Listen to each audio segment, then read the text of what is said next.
Bonjour mes chers élèves, nous sommes le 11 mai 2020. Aujourd'hui, je vous propose cette petite vidéo dans laquelle on parle du statut du narrateur. Bon, comme vous voyez, ce document Word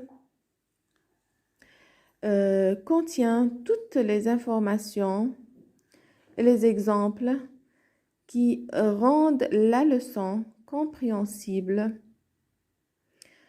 et claire. Je vous demande de bien lire attentivement cette fiche car on va l'utiliser pour analyser les textes narratifs. Bon, vous allez même trouver un petit résumé quand vous voyez. Vous allez trouver un petit schéma au début.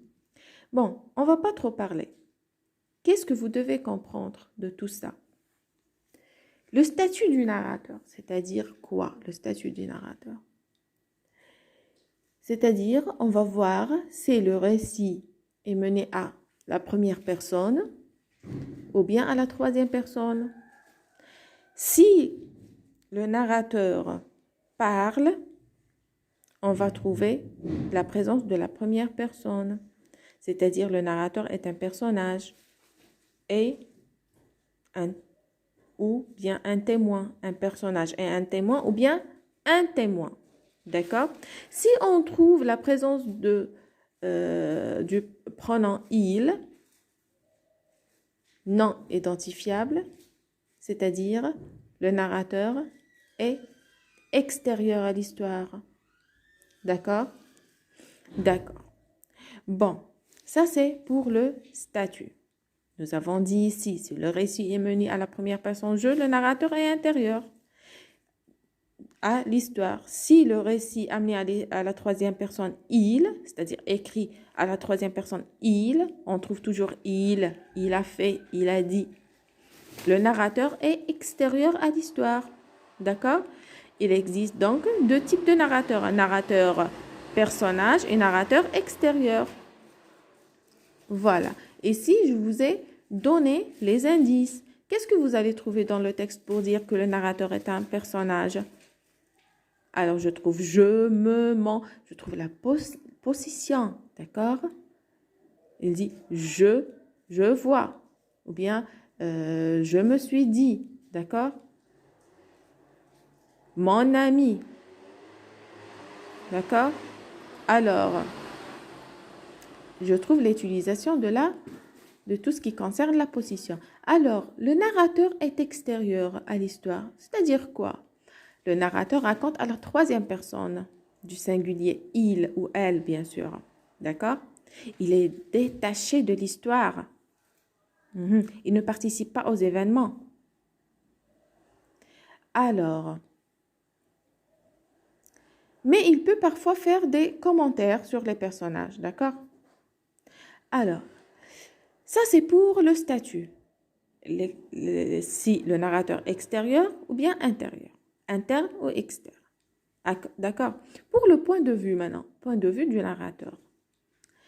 Alors, en répondant à la question, que c'est le narrateur?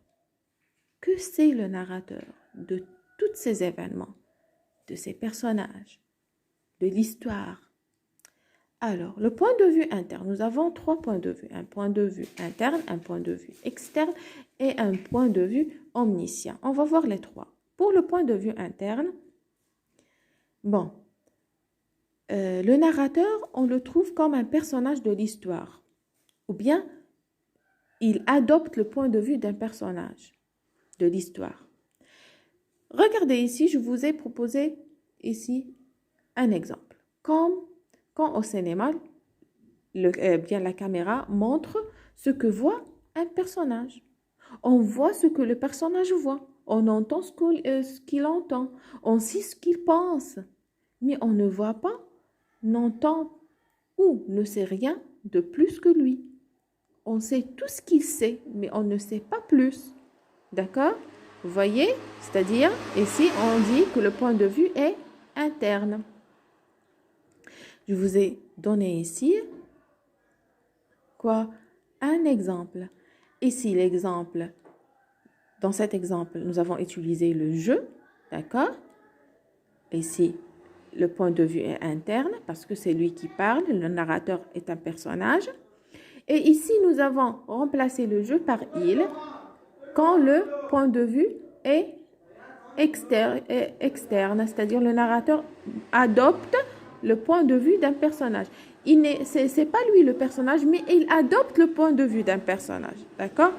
Pour le point de vue externe, maintenant, on parle de quoi?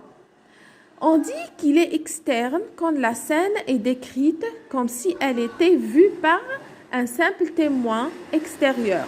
Vous voyez?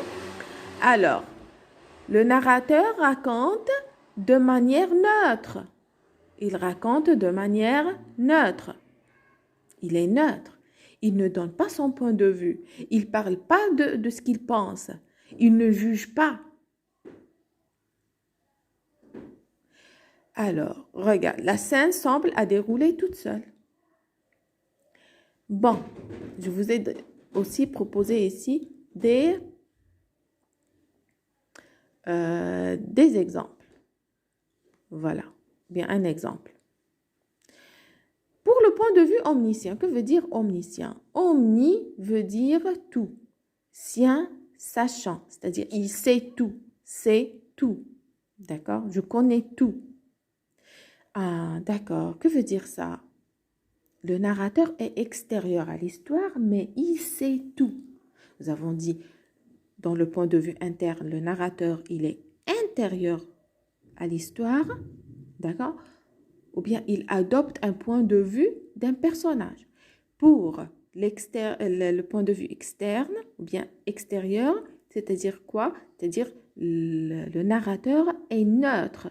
Il ne juge pas, il ne dit rien, d'accord? Il raconte d'une façon neutre. Il n'existe pas dans l'histoire. Pour le point de vue omniscient, il est externe, mais il sait tout. Il connaît tout à propos des personnages, à propos de, de leurs pensées, à propos des événements. D'accord?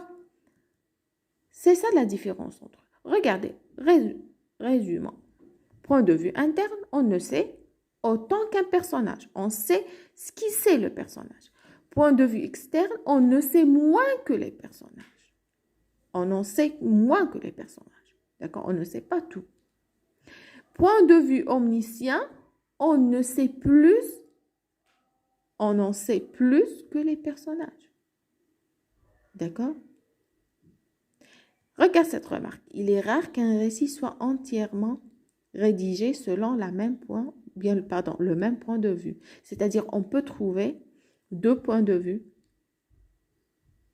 ou même trois. C'est rarement où on trouve tout un récit rédigé selon un point de vue interne, ou bien un point de vue externe, ou bien omniscient. D'accord? Alors, vous avez, normalement, vous avez suivi avec moi, et vous avez bien compris. Alors, qu'est-ce que vous devez faire? Bien, qu'est-ce que je vous demande de faire?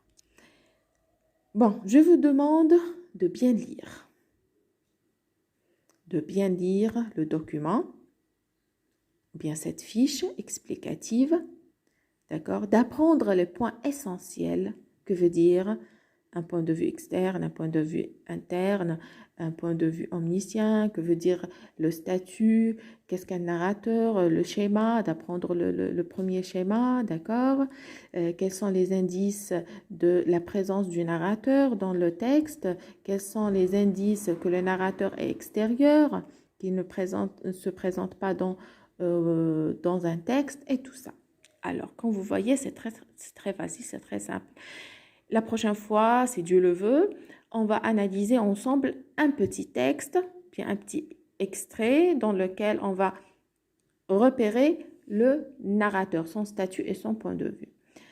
Alors, je vous souhaite une agréable journée. Prenez soin de vous. Révisez bien. Au revoir.